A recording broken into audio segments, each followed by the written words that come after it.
Jangan lupa subscribe YouTube channel Kang Hasan Santoso dan nyalakan notifikasinya. Ma'asyiral muslimin rahimakumullah. Pada momentum ibadah Jumat ini, marilah kita senantiasa meningkatkan ketakwaan dan keimanan, sekaligus senantiasa meningkatkan rasa syukur kita kepada Allah Subhanahu wa Ta'ala yang telah menganugerahkan banyak nikmat kepada kita. Saking banyaknya nikmat yang diberikan, terkadang kita lupa tidak merawat dan mensyukurinya. Di antara nikmat itu, seperti nikmat sehat, sempat, dan juga yang paling penting adalah nikmat iman dan Islam. Semua nikmat yang dianugerahkan kepada kita ini pasti tidak bisa kita hitung satu persatu. Hal ini sesuai dengan firman Allah Subhanahu wa Ta'ala, wa in ta'uddu ni'matallahi la tuhsuha innallaha laghafurur rahim. Artinya, dan jika kamu menghitung-hitung nikmat Allah, niscaya kamu tidak dapat menentukan jumlahnya. Sesungguhnya Allah benar-benar Maha Pengampun lagi Maha Penyayang. Quran Surat An-Nahl ayat 18. Dalam mewujudkan rasa syukur kita, marilah kita senantiasa mengucapkan Alhamdulillah, baik saat mendapat nikmat maupun saat kita ditimpa musibah. Karena perlu disadari, nikmat yang dianugerahkan Allah kepada kita lebih banyak dari masalah dan musibah yang kita hadapi dan rasakan. Dengan syukur dalam berbagai kondisi apapun, mudah-mudahan Allah akan selalu menyayangi kita dan nikmat darinya akan terus mengalir dalam kehidupan kita. Allah pun telah menjanjikan dalam Al-Quran Surat Ibrahim ayat 7, wa itta'azzana rabbukum la in syakartum la azidannakum wa la in kafartum inna azabi lasyadid. Artinya, dan ingatlah juga tatkala Tuhanmu memaklumkan, sesungguhnya jika kamu bersyukur, pasti kami akan menambah nikmat kepadamu, dan jika kamu mengingkari nikmatku, maka sesungguhnya azabku sangat pedih. Semoga kita bukanlah hamba yang kufur akan nikmatnya, sehingga kita bisa terhindar dari azab, musibah dan malapetaka, dan kehidupan kita selamat di dunia dan akhirat. Amin. Ma'asyiral muslimin rahimakumullah. Dalam kehidupan ini, kita tidak akan pernah lepas dari nikmat, dan begitu juga tak akan bisa lepas dari musibah dan cobaan. Saat mendapatkan nikmat dan saat menghadapi musibah, agama Islam telah memberikan panduan dengan senantiasa memegang dua prinsip, yakni asyukru indan ni'am, bersyukur ketika mendapatkan nikmat, dan as-sabru indal musibah, bersabar saat mendapatkan musibah.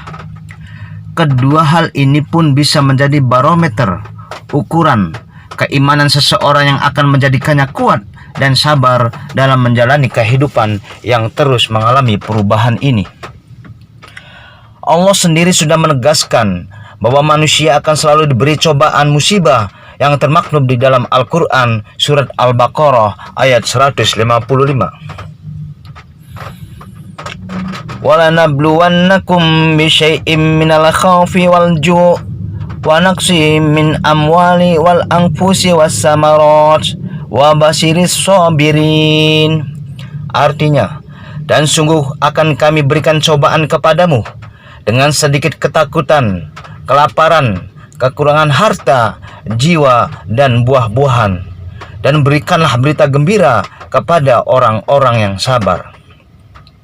Dalam ayat ini, sabar menjadi perisai dan senjata orang-orang beriman dalam menghadapi beban dan tantangan hidup. Perasaan takut, kelaparan, kekurangan bekal, harta, jiwa, dan buah-buahan adalah ujian yang bakal kita hadapi dalam kehidupan ini. Tidak ada yang melindungi kita dari ujian-ujian berat itu selain jiwa kesabaran yang telah dikaruniakan Allah kepada kita. Lalu siapakah orang yang bersabar itu? Diterangkan dalam ayat selanjutnya, dalam surah Al-Baqarah ayat 156. Allazina idza asabathum musibatun qalu inna lillahi wa inna ilaihi raji'un. Yang artinya, yaitu orang-orang yang apabila ditimpa musibah, mereka mengucapkan inna lillahi wa inna ilaihi raji'un. Sesungguhnya semua dari Allah dan semua akan kembali kepadanya. Ma'asyiral muslimin rahimakumullah. Musibah adalah ujian dari Allah, sekaligus wujud cintanya pada hambanya. Cinta dan kasih sayang Allah akan diberikan kepada hamba-hambanya yang kuat dalam menghadapi musibah. Rasulullah SAW bersabda dalam hadis yang diriwayatkan Ibnu Majah, idamul jazzai ma'a idamil bala'i wa inna allaha idha ahabba qawman abtalahum faman radiya falahur rada wa man sakhita falahu sukhut. Yang artinya, besarnya pahala sesuai dengan besarnya cobaan, dan sesungguhnya apabila Allah mencintai suatu kaum, maka Dia akan menguji mereka. Oleh karena itu, barang siapa ridho menerima cobaan tersebut, maka baginya keriduan, dan barang siapa murka, maka baginya kemurkaan. Hadis ini memberikan motivasi kepada kita untuk senantiasa optimis dan terus sabar dalam menghadapi musibah. Memang terkadang pesimisme terus menghantui kita dan semakin menambah berat beban dalam menghadapi musibah dan cobaan. Namun sebenarnya bukan besarnya ombak lautan yang kita hadapi, melainkan perahu kitalah yang terlalu kecil untuk mengarunginya. Bukan besarnya masalah yang kita hadapi, melainkan kesabaran kitalah yang terlalu kecil untuk menghadapinya. Perlu disadari bahwa sikap sabar ini bukan berarti menyerah terhadap kondisi yang ada. Sabar harus diiringi dengan ikhtiar untuk menghadapi ujian yang ada. Bukan lari dari ujian itu sendiri. Ujian dalam hidup akan menjadikan kita lebih kuat dan berpengalaman dalam menghadapi ujian yang nantinya pasti akan kita temui lagi.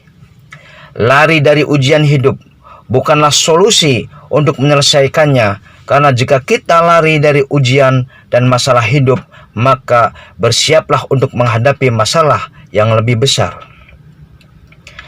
La yukallifullahu nafsan illa wus'aha laha ma kasabat wa 'alaiha ma iktasabat. Artinya, Allah tidak membebani seseorang melainkan sesuai dengan kesanggupannya.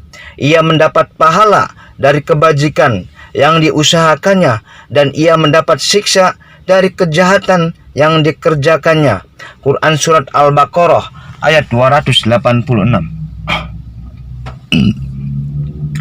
Sabar itu seperti payung yang tidak akan bisa menghentikan hujan, namun akan melindungi kita dari air yang membasahi, sehingga kita masih akan tetap bisa berjalan di tengah derasnya hujan. Kesabaran tidak akan bisa menghilangkan musibah, namun kita akan tetap tegar dalam melewatinya. Ma'asyiral muslimin rahimakumullah. Dari penjelasan ini kita bisa menyimpulkan bahwa orang yang sabar adalah dia yang tidak lemah, tidak mudah patah semangat atau menyerah. Sifat sabar ini dicontohkan Rasulullah SAW ketika umat Islam menjadi minoritas dan ditindas di Mekah. Tak ada yang berpaling, menyerah, atau kompromi soal akidah Islam. Semua tetap tegas dan kuat meskipun dalam siksaan kaum Quraisy. Demikian pula ketika di masa pasca hijrah di Madinah, mereka tetap sabar dan tahan banting dengan pasukan yang jumlahnya lebih sedikit. Ketika menahan diri, mereka bersabar. Ketika perang terbuka pun mereka sabar. Dengan modal kesabaran ini, maka umat Islam awal tersebut meraih kemenangan gemilang. Orang-orang yang sabar dan kuatlah yang akan disertai oleh Allah dengan kemenangan, sebagaimana firman Allah di dalam Al-Quran Surat Al-Imran ayat 146. wa ka'ayyim min nabiyyin qatal ma'ahu rabbiyuna kasir fama wahanu lima asobahum fi sabilillahi wa ma du'ufu wa mastakanu wallahu yuhibbus sabirin. Dan betapa banyak nabi yang berperang didampingi sejumlah besar dari pengikutnya yang bertakwa. Mereka tidak lemah karena bencana yang menimpanya di jalan Allah, tidak patah semangat dan tidak pula menyerah pada musuh. Dan Allah mencintai orang-orang yang sabar. Ma'asyiral muslimin rahimakumullah. Demikianlah khutbah tentang pentingnya bersyukur atas nikmat Allah dan bersabar dalam menghadapi berbagai masalah dan musibah yang sudah menjadi sunatullah harus dihadapi oleh manusia. Semoga kita termasuk orang yang kuat dan sabar dalam menghadapi segala bentuk permasalahan dalam hidup, dan semoga kita termasuk orang yang dilindungi dan dicintai Allah Subhanahu wa taala. Barakallahu li wa lakum fil Qur'anil adim wa nafa'ani wa iyyakum bima fihi minal ayati wa zikril hakim wa taqabbala minni wa minkum tilawatahu innahu huwas samiul alim.